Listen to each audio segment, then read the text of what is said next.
ఏం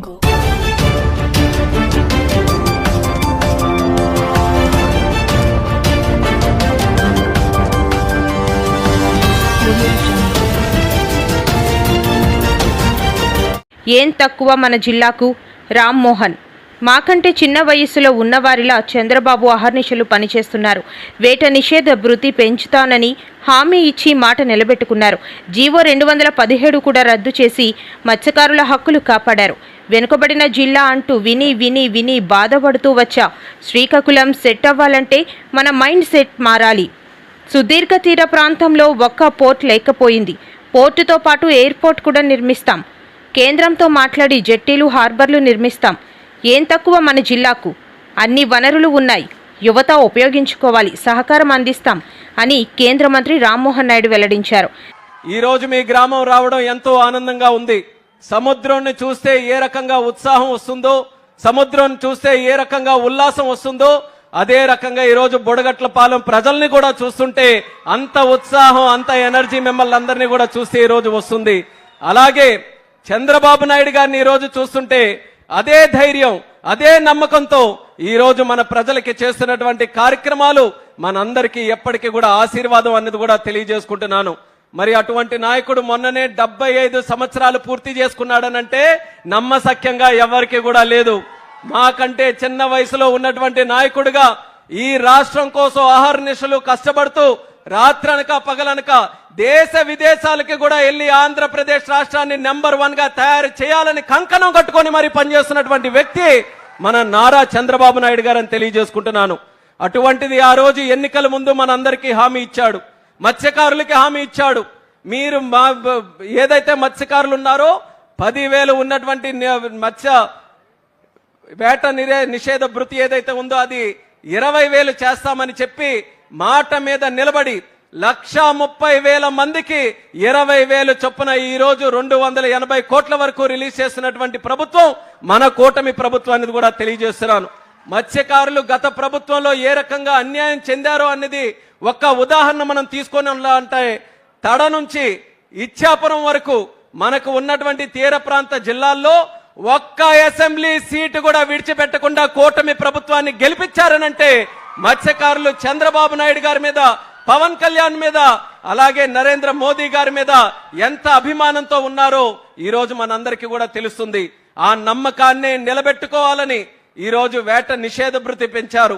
అలాగే జియో 217 ఏదైతే మత్స్యకారుల దగ్గర ఉన్నటువంటి చెరువులు లాక్కోవాలని గత ప్రభుత్వం ఒక పన్నాగం చేసిందో దాన్ని కూడా తిప్పికొడుతూ ఆ జీవోను కూడా రద్దు చేసి తిరిగి మత్స్యకారులకి వాళ్ళ హక్కులు ఇచ్చే ప్రయత్నం మన కూటమి ప్రభుత్వంలో చేసిందని తెలియజేస్తున్నాను.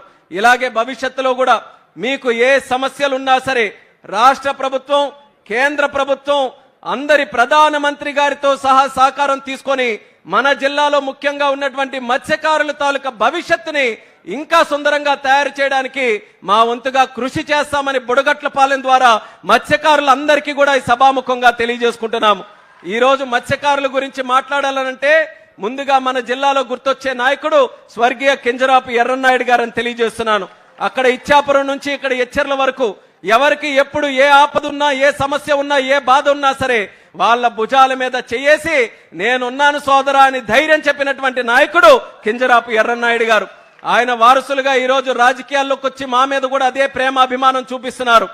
ఎలా అంటే ఈరోజు చిన్న వయసులో, అతి చిన్న వయసులో కేంద్ర మంత్రిగా అవకాశం వచ్చిందనంటే అది ప్రజలు మీరు చూపిస్తున్నటువంటి ఆశీర్వాదం, అలాగే దేవుడిలాగా చంద్రబాబు నాయుడు గారు ఇచ్చినటువంటి ఆశీర్వాదం వల్ల ఈరోజు ఉత్తరాంధ్ర శ్రీకాకుళం జిల్లా నుంచి ఒక కేబినెట్ మినిస్టర్ గా ఈరోజు కేంద్రంలో నాకు కూర్చోబెట్టారు. మత్స్యకార మినిస్టర్ మన శ్రీకాకుళం జిల్లాకి ఇచ్చారు. అలాగే పరిశ్రమలు తీసుకొని వచ్చే ఎంఎస్ఎంఈ మినిస్టర్ మనకి ఇన్ఛార్జిగా పెట్టారు. మంచి ప్రజాప్రతినిధులు ఎన్నుకునే అవకాశం ఈరోజు చంద్రబాబు నాయుడు గారు మన అందరికీ కూడా అవకాశం ఇచ్చారు. మా వంతుగా కష్టపడతాం. ఎందుకనంటే విని విని విని విని కూడా చెవుళ్ళు ఈరోజు నొప్పెడుతున్నాయి. శ్రీకాకుళం జిల్లా అంటే వెనకబడిందని మార్చాలి, తలరాతలు మారాలి. శ్రీకాకుళం సెట్ అవ్వాలంటే మన మైండ్ సెట్ మార్చాలన్నది ఇక్కడ ఉన్నటువంటి ప్రజలందరికీ కూడా నేను కోరుకుంటున్నాను. సముద్రం ఎంత సంపద, గంగమ్మ తల్లి తెలిసి ఎవ్వరికి కూడా మోసం చెయ్యదు. గంగమ్మ తల్లికి పెట్టడమే తెలుసు తప్ప ఏ ఒక్కరిని కూడా ఇబ్బంది పెట్టడం, చెడగొట్టడం, మోసం చేయడం తెలియదు. అటువంటి సంపద మన గంగమ్మ తల్లి, మన సముద్రం మన చుట్టూ ఉంది. చిన్న చిన్న దీవులున్నాయి ప్రపంచంలో. 4 అడుగులు ఉన్నటువంటి దీవులు ఉన్నాయి. సముద్రాన్ని చూసి అవన్నీ కూడా బ్రహ్మాండంగా డెవలప్ అయ్యాయి. మనం ఎందుకు డెవలప్ కాకూడదనేది ఇక్కడ ఉన్నటువంటి ప్రజలందరూ కూడా ఆలోచించాలి. మనం ఎక్కడెక్కడికో వెళ్తున్నాం, గుజరాత్ వెళ్ళి పనిచేస్తున్నాం, చెన్నై వెళ్ళి పనిచేస్తున్నాం, వెస్ట్ బెంగాల్ వెళ్ళిపోతున్నాం. కానీ ఇక్కడే మనం పోర్టులు ఏర్పాటు చేసుకోవాలి, హార్బర్లు ఏర్పాటు చేసుకోవాలి, జట్టీలు ఏర్పాటు చేసుకోవాలి, పర్యాటక రంగం తీసుకొని రావాలి, పరిశ్రమలు తీసుకొని రావాలి. ఇంకా అవసరమైతే ఏ కార్యక్రమాలైనా మనకెక్కడికి రావాలి తప్ప మనం గడప దాటి వేరే పరిస్థితికి రాకుండా ఈ ప్రభుత్వం అన్ని రకాలుగా చర్యలు తీసుకుంటుందని తెలియజేస్తున్నాను. మంచి మంచి ఆలోచనలు ఉన్నాయి. ఇప్పుడే అచ్చెన్నాయుడు గారు చెప్పారు, సుదీర్ఘమైనటువంటి తీర ప్రాంతం ఉంటే ఇన్నాళ్ళకి కూడా ఒక్క పోర్టు మనం కట్టుకోలేకపోయాం.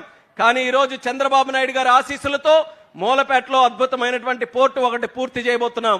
పోర్టే కాదు, ఎయిర్పోర్ట్ కూడా మన శ్రీకాకుళం జిల్లాలో ఏర్పాటు చేయాలని ఆయన ఒక ఆలోచనతో మాకు దిశ నిర్దేశం చేశారు. భవిష్యత్తులో జిల్లాలో ఒక ఎయిర్పోర్ట్ కూడా నిర్మిస్తామని ఈ సభాముఖంగా మీ అందరికీ తెలియజేస్తున్నాం. మిగిలినటువంటిది ఇక్కడ హార్బర్ గాని, అలాగే మనకి కళింగపట్నం, పెద్దగనగల్లపేట, మన బారువా, మన మంచినీళ్ళపేట, భావనపాడు, అక్కడ కూడా హార్బర్లు జట్టీలు పెట్టాలని కేంద్ర ప్రభుత్వం తాలూకా సహకారం తీసుకొని కార్యక్రమాలు చేస్తున్నాం. అలాగే మీకు తీర ప్రాంతం నుంచి కోస్టల్ కారిడార్ ఒక హైవే పెట్టి మత్స్యకారులకి వాళ్ళు పెట్టుకునే చిన్న చిన్న పరిశ్రమలు కూడా ఊతమివ్వాలని చెప్పి ఒక ప్రత్యేక బీచ్ కారిడార్ కూడా చంద్రబాబు నాయుడు గారు ఆలోచించి భవిష్యత్తులో చేయబోతున్నారు. అలాగే ఇక్కడ ఉన్న ప్రజలకే చేయడం కాదు, ఎక్కడెక్కడ ఉన్న వాళ్ళందరూ కూడా ఈ తీర ప్రాంతం ఆహ్లాదకరమైనటువంటి ప్రాంతం చూడడానికి, టూరిజంను కూడా డెవలప్ చేయడానికి ఇక్కడ హోటల్స్ పెట్టడం, సర్వీస్ ఇండస్ట్రీ పెట్టడం, అది కూడా ఈరోజు చంద్రబాబు నాయుడు గారు ప్రోత్సహిస్తున్నారు. ఆయన చేస్తారు, నిధులు ఇస్తారు, కార్యక్రమాలు చేస్తారు, అవి ముందుకు నడిపించమని మా అందరికీ కూడా చెప్తారు. కానీ అవి సక్సెస్ఫుల్ గా విజయవంతం కావాలనంటే ఇక్కడ స్థానికంగా ఉన్నటువంటి ప్రజలు మీరందరూ కూడా సహకరిస్తేనే తప్ప ఏ ఒక్క కార్యక్రమం కూడా మనం చేయలేం. అందుకనే మళ్ళీ మీ ద్వారా జిల్లా ప్రజలందరికీ కూడా కోరుకుంటున్నాను, గత ఇన్ని అవకాశాలు ఉన్నటువంటి శ్రీకాకుళం జిల్లా ఏం తక్కువ మన జిల్లాకి? తీర ప్రాంతం ఉంది, గిరిజన కొండల ప్రాంతం ఉంది, గనులు ఉన్నాయి, అలాగే బ్రహ్మాండమైనటువంటి నదులు ఉన్నాయి. అన్నిటికంటే లాయల్ గా కష్టపడినటువంటి వ్యక్తులు ఎక్కడ ఉన్నారనంటే అది మన శ్రీకాకుళం జిల్లాలోనే ఉన్నారు. ఇన్ని వనరులు మనం పెట్టుకొని ఇంకెవరో దగ్గరికి వెళ్ళి పని కోసం చేయి చాపడం అనేది న్యాయంగా ఉందా అని మీకే నేను అడుగుతున్నాను. అన్యాయం అనిపిస్తే మీరు కూడా ప్రపంచం మొత్తం తిరిగి ఉన్నారు, ఎక్కడికొక్కడికో వెళ్ళి పనిచేస్తూ ఉన్నారు. గుజరాత్ లో ఉన్న పోర్టుల దగ్గర పనిచేశారు, మంచి మంచి అవకాశాలు అక్కడ చూశారు. ఆ అవకాశాలు ఇక్కడ ఎందుకు పెట్టకూడదు? మీరెందుకు పెట్టకూడదు? మీకు కావలసినటువంటి ఆర్థిక సాయం ఒక లోన్ రూపంలోనైనా, ల్యాండ్ రూపంలోనైనా అవన్నీ కూడా ఇవ్వడానికి ప్రభుత్వం తరపున మేము సిద్ధంగా ఉన్నాం. మీరు మంచి ఆలోచనలతో, ముఖ్యంగా యువకులు ఎవరైతే ఉన్నారో ఈ జిల్లా రూపురేఖలు మార్చడానికి మీరందరూ కూడా ముందుకు రండని మరొక్కసారి మీ అందరికీ కూడా పిలుపునిస్తున్నాను. శ్రీకాకుళం జిల్లా నుంచి వలసలు వెళ్లడం కాదు, పని వెతుక్కొని వలసలు వచ్చే జిల్లాగా ఇక్కడికి తయారు చేయడానికి అందరం కూడా కంకణబద్దులై కృషి చేద్దాం. ఈ రోజు ఒక మంచి అవకాశం కేంద్ర మంత్రిగా నాకుంది, ప్రధానమంత్రి గారి ఆశీర్వాదం ఉంది, చంద్రబాబు నాయుడు గారి తాలూకు ఆశీర్వాదం ఉంది. మనం చేయాల్సింది ఆలోచించాలి. మంచి ఆలోచనలు వాళ్ళు ముందుకు పెడితే సహకారం మనకు వస్తుంది. మనం జిల్లాలో మంచి మంచి కార్యక్రమాలు చేయొచ్చు. పాజిటివ్ గా ఆలోచించమని ప్రతి ఒక్కరికి కూడా ఈ సందర్భంగా కోరుకుంటూ, మత్స్యకారుల గురించి ఒక చరిత్ర చెప్పాలనంటే, మత్స్యకారులకి తెలుగుదేశం పార్టీ ఆ రోజు మత్స్యకార గ్రామాల్లో వెలుగులు చూడాలనంటే లైట్ హౌస్ తప్ప ఎక్కడ కూడా ఒక బుడ్డి ఉండేది కాదు, లైట్ ఉండేది కాదు. అటువంటిది మత్స్యకార గ్రామాల్లో ఇంటింటిలో కూడా వెలుగులు నింపినటువంటిది తెలుగుదేశం పార్టీ ప్రభుత్వం. దానికి కూడా చరిత్ర తీస్తే మొట్టమొదట పునాది వేసింది స్వర్గీయ నందమూరి తారక రామారావు గారని కూడా తెలియజేస్తున్నాను. ఇసుక దెబ్బలుగా ఉన్నటువంటి మత్స్యకార గ్రామాల్లో వెలుగులు తీసుకొని వచ్చారు. అంచెలంచెలుగా మన తెలుగుదేశం పార్టీ కూటమి ప్రభుత్వం చేసినటువంటి కార్యక్రమాలతో ఆ వెలుగులు ఇంటి నుంచి మీ గుండెల వరకు కూడా తీసుకొని వచ్చాం. గతంలో ఆ వెలుగులన్నీ కూడా ఆపే ప్రయత్నం చేశారు. మళ్ళీ చంద్రబాబు నాయుడు గారు మత్స్యకారులందరినీ కూడా మళ్ళీ జీవం పోయాలి, మత్స్యకార గ్రామాలు మళ్ళీ వెలుగులోకి తీసుకొని రావాలని ఈ రోజు బ్రహ్మాండంగా కార్యక్రమాలు చేస్తున్నారు. ఆయనకి భగవంతుడు మరి 10 కాలాల పాటు కూడా అటువంటి ఆయురారోగ్యాలతో మన అందరికీ కూడా మంచి సంకల్పంతో ముందుకు నడిపించేటటువంటి శక్తిని ఆయనకి ఇవ్వాలని, ఆయన ఆలోచన ప్రతి ఒక్కటి కూడా సక్సెస్ఫుల్ గా కావాలని ఆ భగవంతుడికి, గంగమ్మ తల్లికి కోరుకుంటూ బుడగట్లపాలెం ప్రజలు అందరికీ కూడా నా శుభాకాంక్షలు తెలియజేసుకుంటున్నాను. ఈ కార్యక్రమం మత్స్యకార గ్రామాలనంటే 1000 గ్రామాలు ఉన్నాయి. ఇచ్చాపురం నుంచి చూసుకుంటే ఈ ప్రోగ్రాం ఎక్కడైనా పెట్టొచ్చు, కానీ ఆయన గుండెల్లో ఒకే ఒక పేరు వచ్చింది, బుడగట్ల పాలెంలోనే పెడదాం, బుడగట్ల పాలెంకి వెళ్ళి అక్కడ నుంచే మత్స్యకారులందరికీ కూడా డబ్బులు పంచుదామని ఈ ప్రాంతాన్ని ఎంచుకొని మన దగ్గరికి రావడం మన అదృష్టం అనేది మీ అందరికీ కూడా తెలియజేసుకుంటూ, ఈ ప్రేమ అభిమానం ఎల్లప్పుడూ కూడా మీరు కొనసాగించాలి, మీరు మంచి ఆలోచనలతో ముందుకు నడవాలని